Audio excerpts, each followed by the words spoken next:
নমস্কার বন্ধুরা, সবাইকে শুভ সকালের অনেক অনেক শুভেচ্ছা জানিয়ে আর বাংলা সিরিয়াল সমাচারে সবাইকে স্বাগত জানিয়ে অনুরাগের ছোঁয়ার আজকের পর্বের রিভিউ আমি শুরু করছি। শুরুতেই যেটা দেখতে পাচ্ছি যে পুলিশ তো বলছে যে এসব কী করে হলো, তখন তো সাক্ষ্যদীপরা পুরো ঘটনাটা খুলে বলে পুলিশদেরকে। আর এদিকে তো সবাই খুব ঘাবড়ে আছে।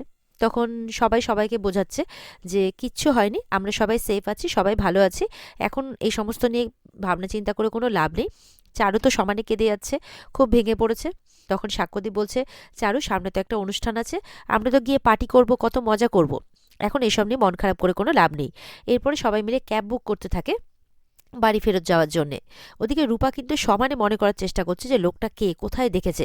অনেকক্ষণ পর রূপার কিন্তু মনে পড়ে গেছে যে এই আর কেউ নয়, এ হচ্ছে কুমার।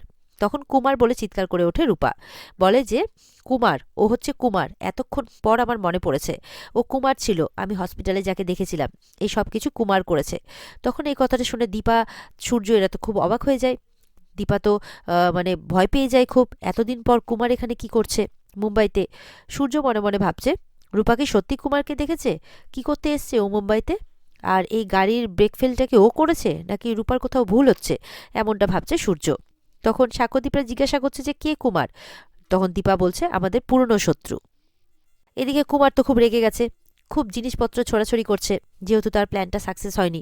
বলছে আমি লোককে দিয়ে গাড়ির ব্রেকটা খুলিয়ে দিলাম, তারপরে ওরা বেঁচে গেল, কি করে সম্ভব হলো এটা। খুব রেগে গেছে, রেগে গিয়ে নিজে নিজেই চিৎকার করে যাচ্ছে। বলছে যে কিছুতেই থাকতে দেব না আমি ওদেরকে ভালো, কিছুতেই না। লাবণ্যর পরিবারকে আমি ছাড়খাড় করে দেবো, ছাড়খাড়, আমি কিছুতেই ভালো থাকতে দেব না, এরকমই বলে যাচ্ছে। লাবণ্যদের পুরো পরিবারের যে ছবিটা নিজের ডেরার ঘরটাতে টাঙিয়ে রেখেছে, সেটা মশালের আগুন দিয়ে পুরো একদম জ্বালিয়ে দেয় আর হা হা করে হাসতে থাকে। এদিকে দেখা যাচ্ছে চারু তো বাড়িতে এসেও কাঁদছে, তার মা বাবাকে খুব মিস করছে। মা বাবার ছবি দেখে বলছে তোমাদের কথা আমার আজকে খুব মনে পড়ছে, ভেবেছিলাম তোমাদের সাথে দেখা হবে, কিন্তু সেটা তো আর হলো না। তবে তোমাদেরকে আমি বলতে চাই যে যে মানুষটা এখন আমার জীবনে এসেছে, সে আমাকে হাসতে শিখিয়েছে, আমি তো হাসতে ভুলেই গিয়েছিলাম। সে আমাকে ভালোবাসতেও শিখিয়েছে।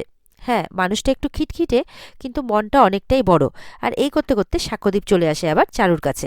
চারু তো চমকে ওঠে। সাক্ষ্যদীপ বলছে হ্যাঁ, আপনি একদম ঠিক বলেছেন, মনটা আমার খুব বড়। আর আজকালকার দিনে এরকম মানুষ পাওয়া না সত্যি খুব দুষ্কর একটা ব্যাপার।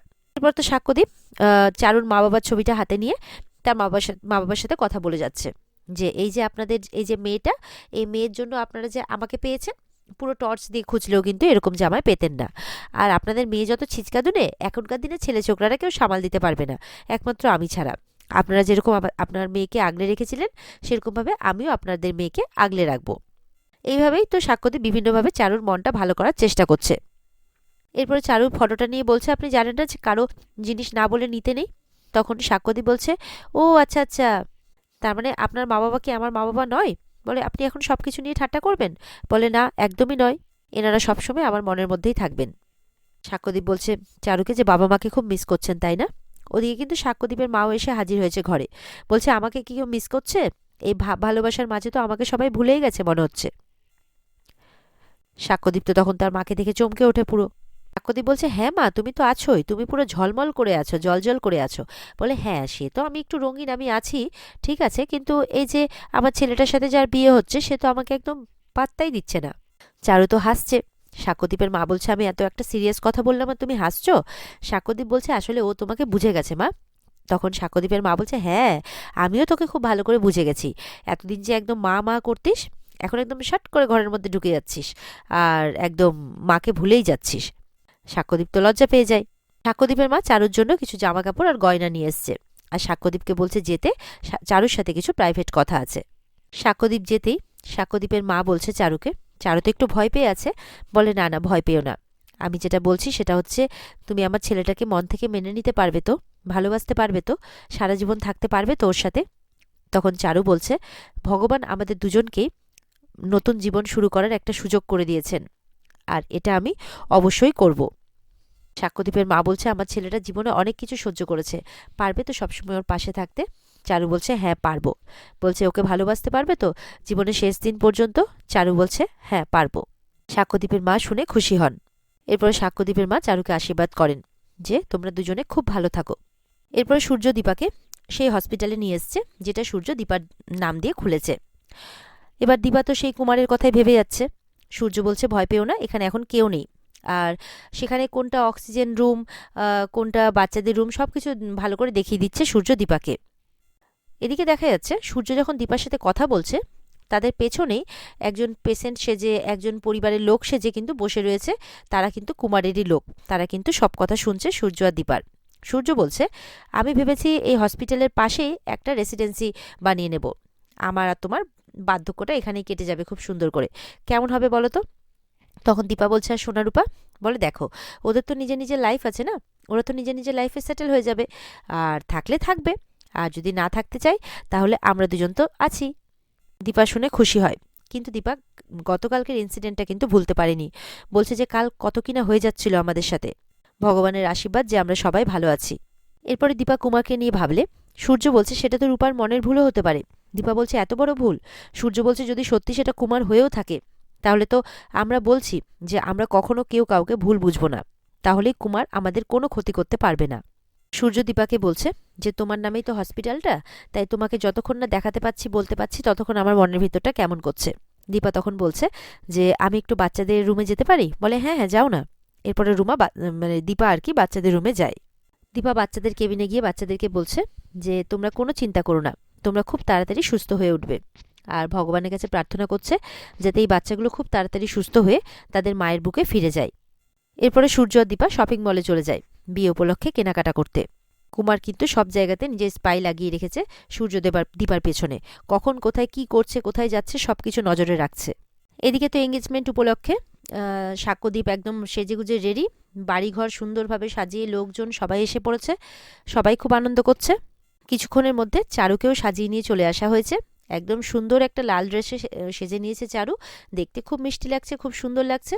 সাক্ষ্যদীপের মা তো দেখেই বলছে একদম লাল পরি, সবার দেখে খুব ভালো লাগছে। সাক্ষ্যদীপ তো চোখ ফেরাতেই পারছে না। তখন রূপা বলছে, কি পাপা, কেমন লাগছে তোমার চারুকে? তখন সোনা বলছে, সাক্ষ্য আঙ্কেল তো একেবারে স্পিচলেস, বলছে এরপরে আংটি খোঁজা হলে ওদিকে দীপা আর সূর্য আংটি নিয়ে চলে আসে। এরপরে আংটি বদলের পালা, খুব ঘটা করে ধুমধাম করে আংটি বদলও হয়ে যায়। এরপরে সবাই তাদেরকে কংগ্রাচুলেশনস জানায়। দেখা যাচ্ছে সূর্য দীপাকেও কিন্তু খুব সুন্দর লাগছে দেখতে, দীপাও যেন একদম আগের সাজে ফিরে গেছে, একদম আগের রূপে ফিরে গেছে। দীপাকেও দেখতে খুব মিষ্টি লাগছে। সূর্য বলছে, সব আবার আগের মতো হয়ে গেছে, আমার স্ত্রী আমার কাছে রয়েছে, আমি আমার দুই মেয়েকে ফিরে পেয়েছি, আমার পরিবার আবার এক হয়েছে, আমরা সবাই আজকে এক হয়েছি, আমরা সবাই একসাথে আনন্দ করছি। আমি যে আজকে কতটা খুশি সেটা আমি বলে বোঝাতে পারবো না। বলছে, তবে আমি আজকে গোটা দুনিয়াকে জানাতে চাই যে ডক্টর সূর্য সেনগুপ্ত আজকে কতটা খুশি। দীপা তো এবার চিন্তা করছে, না জানে কি করবে। সাক্ষ্যদীপ বলছে, খুব ভালো খুব ভালো, তো আপনি এখন কি বলবেন, মানে কি করবেন আর কি, নাচবেন তো, পারবেন তো? সোনা বলছে, আমার বাবা কিন্তু শুধু ডক্টর নয়, মাল্টি ট্যালেন্টেড। রূপা বলছে, বাবা সবকিছুতে চ্যাম্পিয়ন। তারপরে দুই মেয়ে একসাথে বলছে, দেখিয়ে দাও তো বাবা। এরপরে জয় তো ব্যান্ড পার্টিকে ভেতরে ডেকে নেয়, আর সূর্য আর জয় একদম তাদের বিয়ের সাজসজ্জা ছেড়ে একদম দুজনেই লাল ড্রেস পরে রেডি হয়ে গেছে, চোখে দুজনের চশমা, আর একদম ধুম ধারাক্কা নাচ গান শুরু করে দিয়েছে দুই ভাই মিলে। সবাই তখন একসাথে তালে তাল মিলিয়ে নাচতে শুরু করেছে সূর্য আর জয়ের সাথে। আর এখানেই আজকের পর্ব শেষ হয়ে যায়। তো বন্ধুরা, এই ছিল আজকের পর্বের রিভিউ। ভালো লেগে থাকলে অবশ্যই কিন্তু পর্বকে লাইক আর কমেন্ট করে জানাতে ভুলবে না, আর আমাদের চ্যানেলকে কিন্তু সাবস্ক্রাইব করতে ভুলবে না। আর আজকের পর্বের ফুল এপিসোড দেখতে অবশ্যই চোখ রাখতে হবে তোমাদেরকে স্টার জলসার পর্দাতে। তাহলে দেখা হচ্ছে আগামীকালকে। অপেক্ষায় থেকো সবাই নতুন পর্বের রিভিউয়ের জন্যে। ততক্ষণ ভালো থেকো, টাটা।